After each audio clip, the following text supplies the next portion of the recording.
Today you woke up and wanted to become an artist. How exactly does one do that?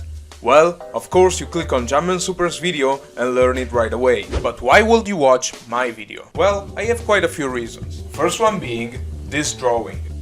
This is the product of a few months of work that I've put into learning how to draw. So this is a video from a beginner to a beginner. I studied things like anatomy, lines, guidelines, etc. And hopefully by the end of this video I will teach you how to draw basically anything. I hate long introductions, so let's dive right into it. Say you've never touched a pencil, and even if you did, you gotta start with the very basics. I'm talking geometry and shapes. Each body in the material world is composable in basic geometrical shapes, and a good drawing needs a solid base. So the first thing we're gonna practice is drawing geometrical shapes. Squares, circles, triangles, you name it. But the point is getting used to drawing shapes, and repetition is a great way to do just that. Even if you're an advanced drawer, this should still be pretty useful and important for the upcoming steps. Start by drawing random shapes, intersect them however you want. Start by drawing them in 2D and try making them into 3D as you proceed. This is making your brain work to create patterns, muscle memory, and generally warming you up for what's next. Remember, these are just sketches. You don't have to make precise shapes. I mean, that should be the objective. But don't end up in the vicious cycle of perfectionism, as it can slow down your learning process. As you can see here, sometimes I'm tracing confident lines, and some other times I'm going over the previous lines to adjust them. This is totally fine, we're just practicing. This should be something very easy, and you probably don't need more information about drawing goofy, stinky squares. We're now getting in a more interesting part of the tutorial, that is, shadows. Now, I could make a whole tutorial about this, but I want to make it simple for you and not stretch this topic more than it should be, like most of the tutorials do. I believe simple things are not only more comprehensible, but at times better than the complicated ones. You know the saying, less is more? This is my subjective point of view, but try telling me this is an ugly drawing, regardless of its simplicity. Yeah, it's One Punch Man. Back to shadows. Look the difference it makes adding simple shadows to this sketch. The easiest and most common way to learn shadows and shading is having a sphere model. You don't really need a model for this, you can use your imagination, but if you just so happen to have a giant ball in your room, take advantage of it and use it as a model to get better results. Always remember the light source. The light source is very important because it determines brighter or darker spots, and depending on how far the source is from the subject, the brightness or darkness intensity. For now, you're gonna exercise with this sphere. I put an imaginary sun on the upper left that targets the sphere. From the spot it first hits, imagine radial layers spreading over the ball, until they reach the bottom, just like this. Each layer is gonna be an increasing shadow. As you should know, light hits object, hidden part bright, part not hidden by light dark.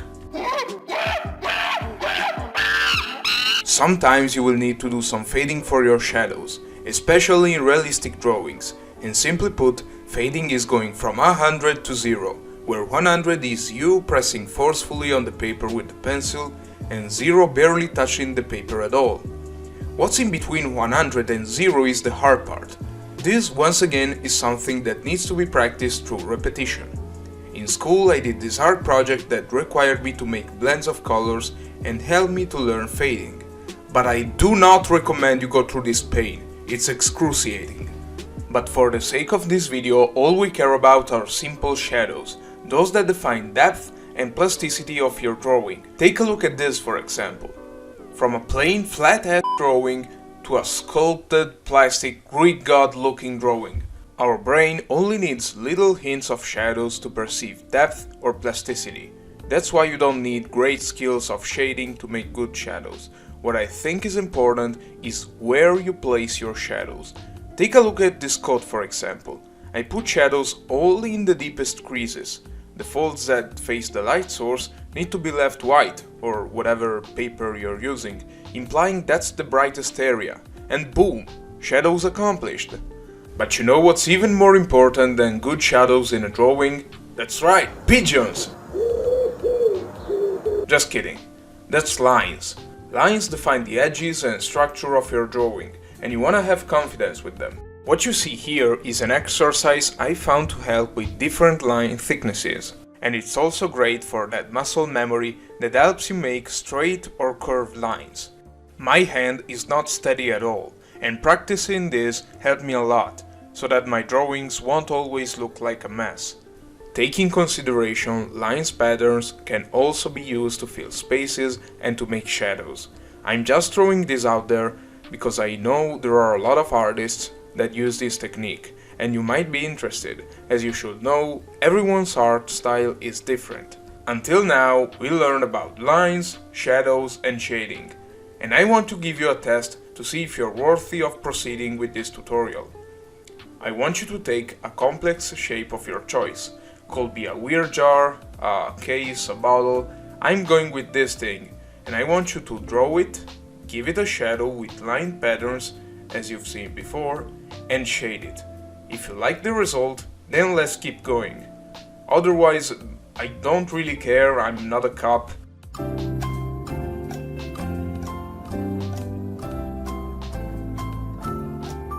Hopefully now you mastered lines tracing. It's now time to move on to the juiciest part of this video and finally start to actually draw something. Here I'm just sketching a human and a dog to start a new subject, that is, guidelines. Every body or object has certain guidelines that have been studied to return a sense of proportion and measure. Here, for example, I'm making up the guidelines of a dog, which are basically elementary shapes and lines. Don't take this as a reference though, it's just to give you an idea of how guidelines work. However, they are a very helpful tool to start your drawings. They help you understand how much space the drawing takes, the proportion, the pose, etc. I think the guidelines you might be interested in the most is that of the human body. So here goes a simple example, and remember there's a lot of better human guidelines on the internet. Just search something like anatomy guidelines and you're set. Drawing is about imitation and practice. This is just my interpretation to show you how to go from guidelines to a sketch. Now, you have your white clean paper right in front of you. To make a human body's guidelines, we just need to apply what we learned and draw shapes and lines. So we're gonna draw the head as a circle, the spine, the chest, the hips, shoulders, arms, legs, and done. A toddler's drawing, basically. Let's now try to draw a simple man. We're gonna start with the head by making some lines that define the chin, the eyes, and the mouth. From there, we can start making the nose, which is basically a triangle, the jaw, then the side of the head, and boom, easy face. As you may have understood by now, this is no professional drawing course. If you want to be a professional, go ask professionals. I'm just a regular, everyday, normal motherfucker. That's ridiculous. Before I proceed with drawing other body parts, I'm just gonna say this. If you wanna draw something, a man in this case, you have to study its appearance. I know pretty well how to draw male anatomy because I'm a male myself and a former gym rat. Therefore I know muscles, proportions, insertions, how contracting a muscle affects his looks. In other words, study the appearance of your subject. If you want to draw a cat, look at images of cats, look at drawings of cats, and once you have a good idea, get on paper, start with guidelines, and go. Back to our sketch. The chest is very simple to make because you only need 2 lines. What's important is the space you leave between clavicles and the underboob that makes a good looking chest. Then there's the neck, and you just want to connect the jaw to the shoulder. And yeah, shoulders are basically semicircles with a bigger or smaller radius depending on how bulky you want your character to be. Then there's this arch, just about as wide as the inner part of the shoulders, that makes up for the ribcage. Then there's the belly, we'll give him some pants, and the abdomen. Now I want you to look very closely. It took me some time to learn how to draw arms, and this is what I came up with. The bicep is almost like a stretched droplet, and the tricep is somewhat like the letter P. Draw these two together, then draw an upside down droplet for the forearm, and there you have a great looking arm. But then I had to face an artist's worst nightmare: hands. To avoid having problems with hands, rather than facing the problem, I just walked around the wall and made shapes that resemble hands. And remember, it's not about how well you can draw something, but how well you can trick your brain into thinking it looks good. That's why I made some circles for the knuckles, connected them to make phalanges, outlined the composition, and boom, we got little hands. The legs are just two big prosciutti di Parma, formerly known as stretch-out circles, and here you have a simple human anatomy drawing. All this just goes to prove that you can draw anything from really basic shapes, and some practice. To draw literally anything else, you basically have to follow a few steps. Let's say you now want to draw a face. I'm gonna make a self-portrait, and first things first, you need to get guidelines references. After a magic trip to the internet, draw the guidelines on paper, then study the subject, and get back on paper to draw it. If you need, search for more anatomical guidelines. There's a lot of useful material out there, much better than what I could ever provide. I even found guidelines for drawing trees. In the end, all you need is to practice. Meanwhile, I finished this drawing. I don't know about you, but bro looks like he built Rome. Anyway, it's kinda ugly, but we can make it better. Notice I used a light pencil. We can just retrace everything with a stronger pencil and make it look very handsome.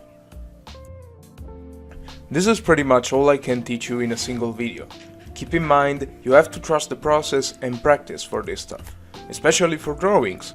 My skills don't come from watching a 10-minute video, but from watching a 10-minute video and drawing a lot. This is my little drawing book where I used to sketch and still sketch as of today.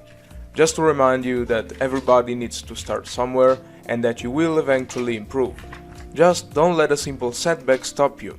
I believe in you very much. Stay positive, be happy, and goodbye. See you in the next video.